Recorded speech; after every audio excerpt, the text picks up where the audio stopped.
What do you do when you start to miss somebody who is dead? Miss them. I watched my father die. I was there for his last moments and it's a memory forever ingrained in me, those last moments. But when I think of that time, which normally saddens me, I immediately think about all the good times we had, the valuable life advice I got from him, and that helps edit. First, I want to thank you all for sharing your kind words and messages, sharing your stories and the current phases you are in when it comes to losing someone close to you. There's no magical process or words I can offer any of you to make it better. I can only share from my own experience that it just took time and trying to always remember the good times. We both loved wrestling and football. We both loved conversations. We both loved some whiskey and a nice big steak together. Those and many more good memories I hold and cherish. Thank you as well for those of you kind enough to spend some of your hard-earned money to award me as well. I will calculate the amount given and pledge to donate to a local charity.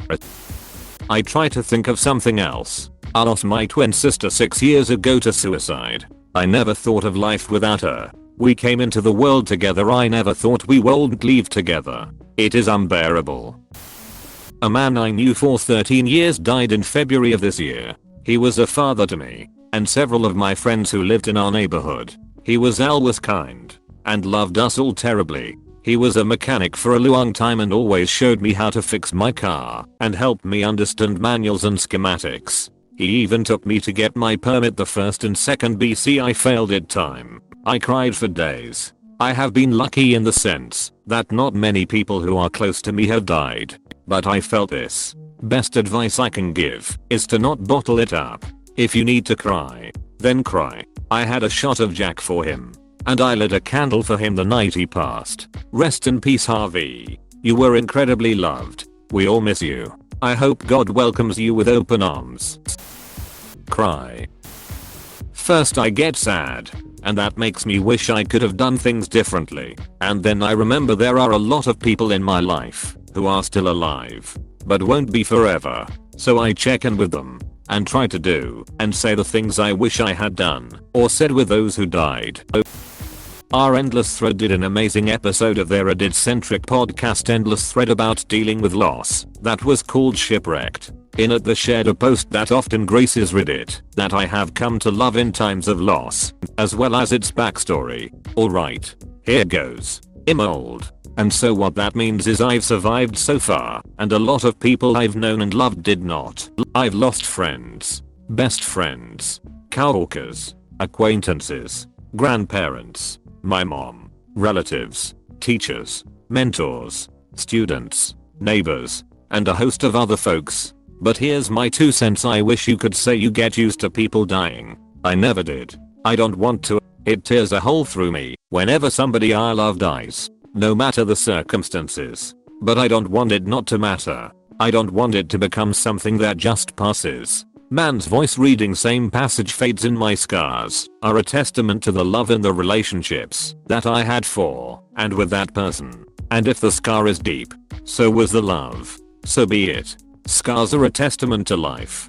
Scars are a testament that I can love deeply and live deeply and be cut or even gouged, and that I can heal and continue to live and continue to love, and the scar tissue is stronger than the original flesh ever was. Scars are a testament to life. Scars are only ugly to people who can see. As for grief, you'll find that it comes in waves. When the ship is first wrecked, you're drowning with wreckage all around you. Everything floating around you reminds you of the beauty and the magnificence of the ship that was and is no more, and all you can do is float. You find some piece of the wreckage and you hang on for a while. Maybe it's something physical. Maybe it's a happy memory or a photograph. Maybe it's a person who is also floating. For a while, all you can do is float.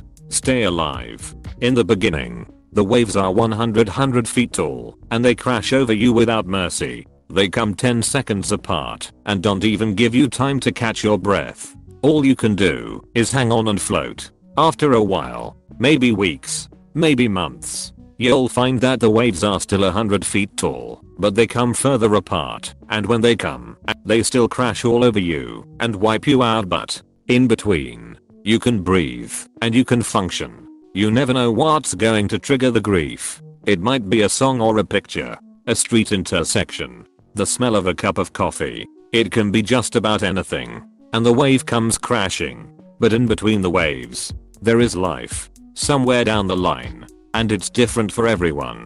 You find that the waves are only 80 feet tall or 50 feet tall. And while they still come, they come further apart. And you can see them coming.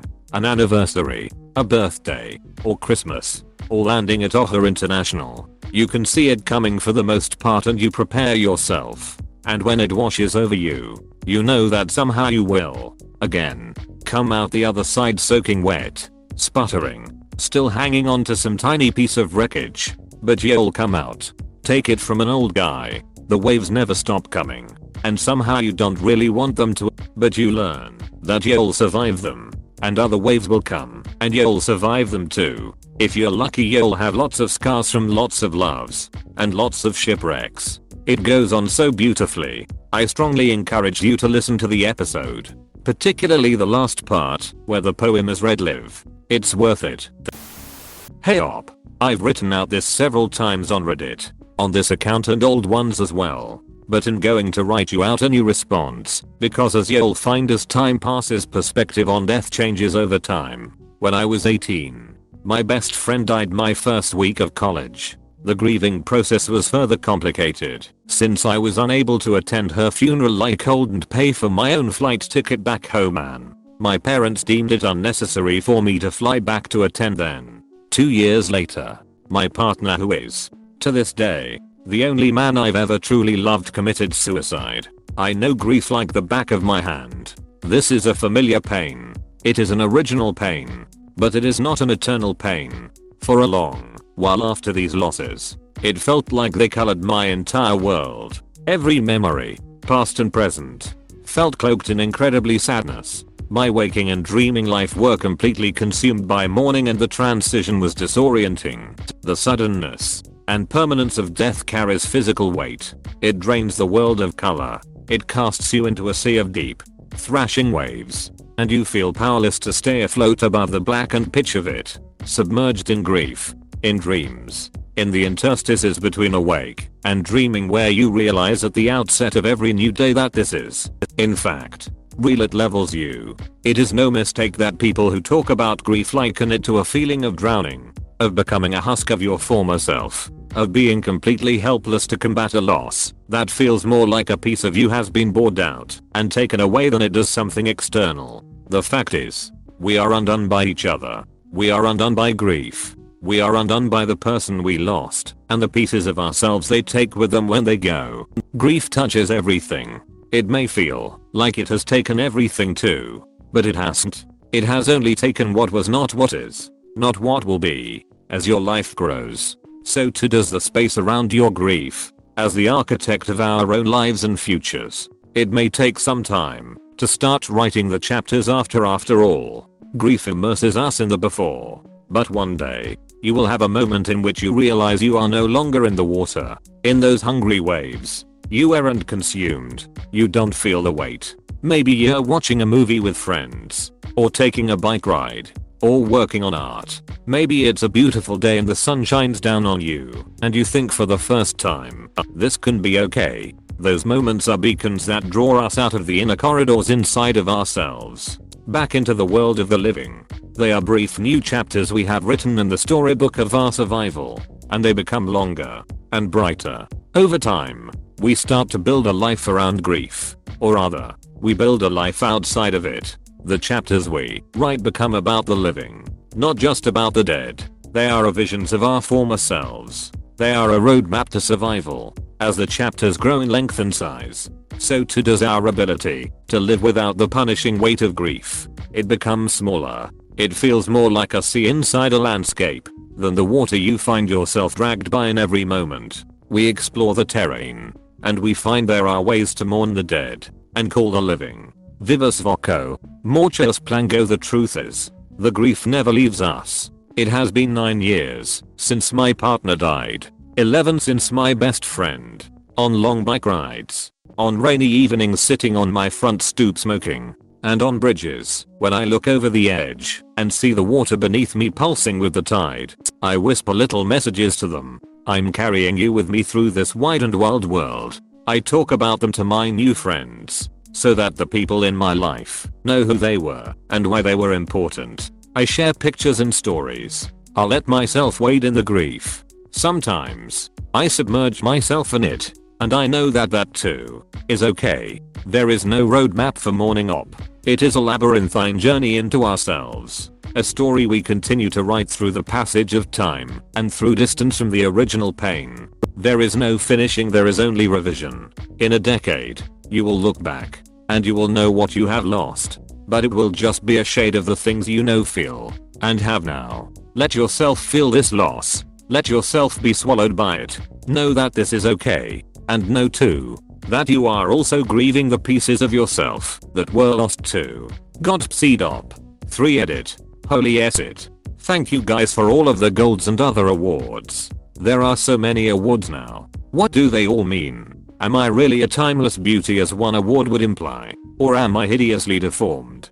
Who can say? Since I'm making this edit anyway, I wanted to add something for those of you who wish to help someone else who is grieving. 1. Sentiment isn't always the best approach. Please don't resort to empty platitudes. Especially not everything happens for a reason, or this will make you our stronger types, as they can be insulting, patronizing, and unhelpful. My best advice is to contribute acts of service to those in mourning. Cook for them, clean their house, do their laundry, babysit their kids, take their dogs for a walk. The small things build up. The depression of grief hollows us out. The things I remember most from after these losses were the friends who swooped into my life and just made sure I was taken care of. Rides, help with homework, a long drive with no destination, and no aforesaid conversation. One friend of mine took me out to the mountains, laid down a huge tarp, and lined up glass bottles and old VCR tapes for me to smash with a golf club and a baseball bat. Don't worry, we recycled the detritus afterwards by simply gathering up the tarp. What resources do you have that you can rally for this person? Use them. People in mourning receive a lot of platitudes and condolences, but often don't receive much real world help. Be the helper. Be a positive presence. Shoulder some of the burden so that they don't drown in more than just their grief too. Include the grieving person as often as possible. Invite them to parties. Invite them for solo hangs. Expect and be okay with hearing a lot of no's at first, but don't stop reaching out. Socialization is important during this period of time. It's not enough to just text, call. Show up. Give space if it's asked for, but don't give up. Involve them in activities. Do an art project together. Shower them with plants. Take a walk on a sunny day. Be okay with silence in conversation. Make it comfortable. Meet them where they're at. That is what good friends do. This is how you can help. 3 ducking love you all. You are such kind people. Don't ever give up hope. And never stop helping one another.